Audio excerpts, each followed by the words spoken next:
कहानी नीमा गांव भाग 7। एक डरावनी बस यात्रा। निर्मला का इतना ही कहना था कि वह बूढ़ी औरत जो रोटी बनाने में मग्न थी क्रोध भरी आवाज में बोली, अरे कलमुही, तू किसको साथ लेकर आई है? अरे अम्मा, पहले पूरी बात तो सुनो। इन्हें नीमा गांव जाना है और यह उस भूतिया बस से सफ़र करके आए और उस सुनसान जगह पर खड़े हुए थे जहाँ पर लोगों की अक्सर लाशें मिलती हैं। क्या बात कर रही है बहू? उस भूतिया बस में आज तक कोई ही जिंदा नहीं बच पाया। तू क्या कह रही है? अरे अम्मा, एक नज़र देखो, मैं झूठ नहीं बोल रही, सच बोल रही हूँ, निर्मला ने कहा। निर्मला का इतना ही कहना था कि वह बूढ़ी औरत गौर से देखने लगी मुझे। उस बूढ़ी औरत को बस हल्की सी आकृति ही दिख रही थी, जो लालटेन का प्रकाश बहुत धीमा था, इसलिए सब कुछ साफ देख पाना नामुमकिन था। मैं लालटेन के धीमे प्रकाश में उस बूढ़ी औरत को देखने की कोशिश कर रहा था, मगर बहुत ही जल्दी मैं समझ गया कि मेरी सारी कोशिशें व्यर्थ हैं। प्रकाश बहुत ही धीमा है, उस बूढ़ी औरत का चेहरा देख पाना नामुमकिन ही था। वह बूढ़ी औरत अब निर्मला पर भी चिल्ला रही थी और मैं यह सब कुछ देख रहा था। कुछ देर बाद वह बूढ़ी औरत फिर से चूल्हे पर रोटी बनाने में लग गई और निर्मला मेरी तरफ देखकर कहने लगी, बाबूजी, तुम थक गए होगे, तुम्हारे चेहरे पर अब थकान साफ दिखाई दे रही है। तुम्हारा चेहरा बता रहा है कि तुम्हें आराम की सख्त जरूरत है। मैं तुम्हारे लिए लेटने की व्यवस्था कर देती हूँ। उसकी बात सुनकर मैं सोच में पड़ गया कि इतने छोटे से कमरे में यह लेटने की व्यवस्था कैसे कर पाएगी। तभी मैंने देखा कि निर्मला ने अपने 8 साल के बच्चों को एक तरफ बैठा लिया और जो बच्चा रो रहा था उसे दूसरी तरफ बैठा दिया और एक गंदी सी चटाई लेकर आई, उसने बिछा दी और मेरी तरफ इशारा करके कहा, आओ बाबूजी, लेट जाओ। मैं उस गंदी गंदी चटाई की तरफ देखने लगा।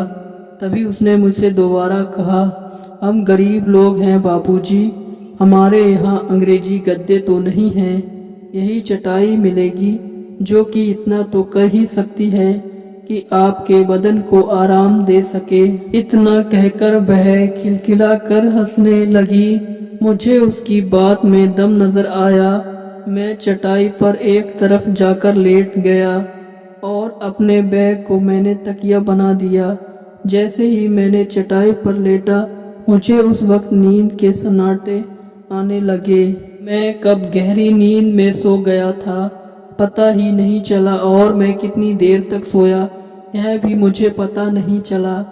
गहरी निद्रा में मेरे कानों में फिर उसी बच्चे के चिल्लाने की आवाज टकराई।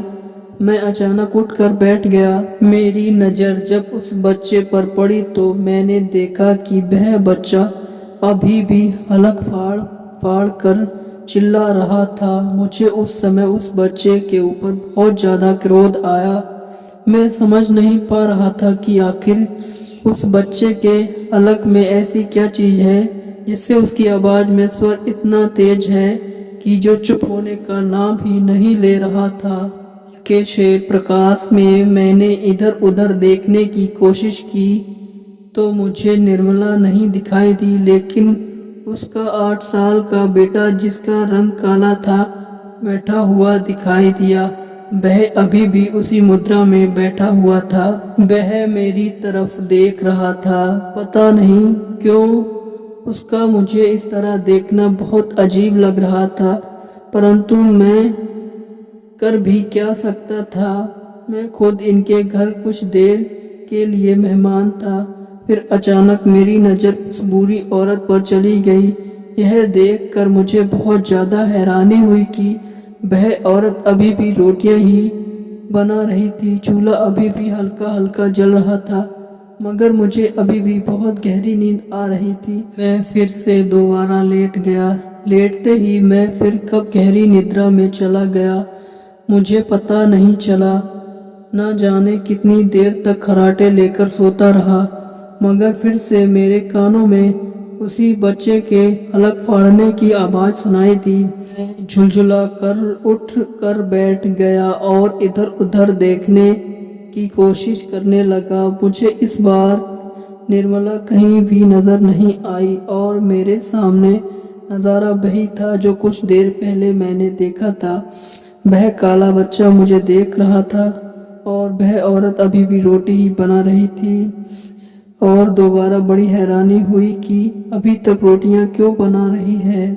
मैं उठकर अब बैठ गया। मैंने अपनी घड़ी की तरफ देखा। यह देखकर मुझे अभी भी बहुत ज़्यादा क्रोध आ गया कि इतना धीमा प्रकाश था कि मुझे समय का पता ही नहीं चल रहा था। मैंने अनुमान लगाना शुरू कर दिया कि लगभग यहाँ पर कितने देर तक सोया हूँ और मेरे दिमाग के मुताबिक मुझे यह सोते हुए 2 या 3 घंटे तो आराम से हो गए होंगे। सुबह होने वाली होगी। फिर मेरी नज़र दोबारा उस बूढ़ी औरत की तरफ चली गई। वह अभी भी रोटी बनाने में मग्न थी। मैं उठकर बैठ गया। मैं उस बच्चे की तरफ देखने लगा जो मुझे अभी भी घूर रहा था। बड़ी हिम्मत करके मैंने उस बच्चे से कहा, तुम्हारी माँ नज़र नहीं आ रही है बेटा। मगर उस बच्चे ने मेरी बात का कोई जवाब नहीं दिया, बल्कि वह मुझे ऐसे देख रहा था जैसे कि उसने मेरी बात ही ना सुनी हो। मैंने उस बच्चे को देखकर दोबारा कहा, तुम्हारी माँ कहाँ है? मगर वह बच्चा इस बार भी मुझे घूरता ही रहा।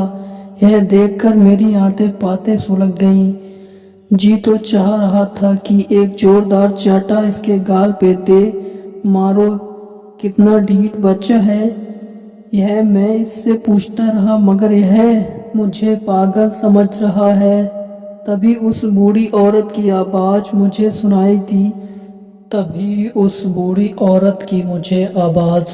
दी जो कि अभी भी रोटियां बना रही थी और रोटी बनाते बनाते ही वह बातें भी कर रही थी। मैं मन ही मन सोच रहा था कि अगर मैंने उससे निर्मला के बारे में पूछा तो कहीं वो बुरा न मान जाए। बहुत देर तक ऐसे ही बुत बना खड़ा रहा। उस बूढ़ी औरत की आवाज़ मुझसे दोबारा सुनाई दी, मगर इस बार उसकी आवाज़ में थोड़ा सा क्रोध भी झलक रहा था। अरे कब बना रहे हो खड़े शहरी बाबू? पूछना चाहते हो तो जल्दी बोलो। मैंने बड़ी हिम्मत करके उसकी बात का जवाब दिया। मुझे यहाँ पर सोते हुए कम से कम 2-3 घंटे हो गए होंगे। सुबह होने वाली होगी शायद। आपकी बहू के बारे में पूछना था। मुझे नीमा गांव जाना है, जिन्होंने मुझसे कहा था कि सुबह होते ही किसी बच्चे के हाथों नीमा गांव पहुंचा देंगी। हाँ, उस कलमोही ने सही कहा था शहरी बाबू, लेकिन सुबह तो होने दो, अभी आधी रात का वक्त है। जब सुबह हो जाए तब हम पहुंचा देंगे।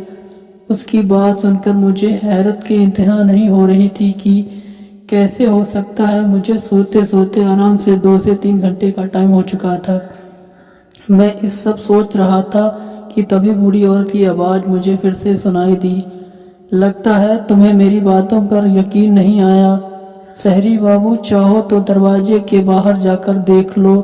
अभी आधी रात का ही वक्त है, लेकिन मुझे सोते हुए 2 से 3 घंटे हो गए हैं। सोते समय ऐसा ही लगता है शहरी बाबू, उस बूढ़ी औरत ने मुझसे कहा। उसकी बात सुनकर मैं दरवाजे की तरफ बढ़ गया और मैंने जब दरवाज़ा खोलकर देखा तो उस बूढ़ी औरत की बात बिल्कुल सही थी। मैं दरवाजे पर खड़ा बाहर घनी अंधेरी रात को देखने लगा।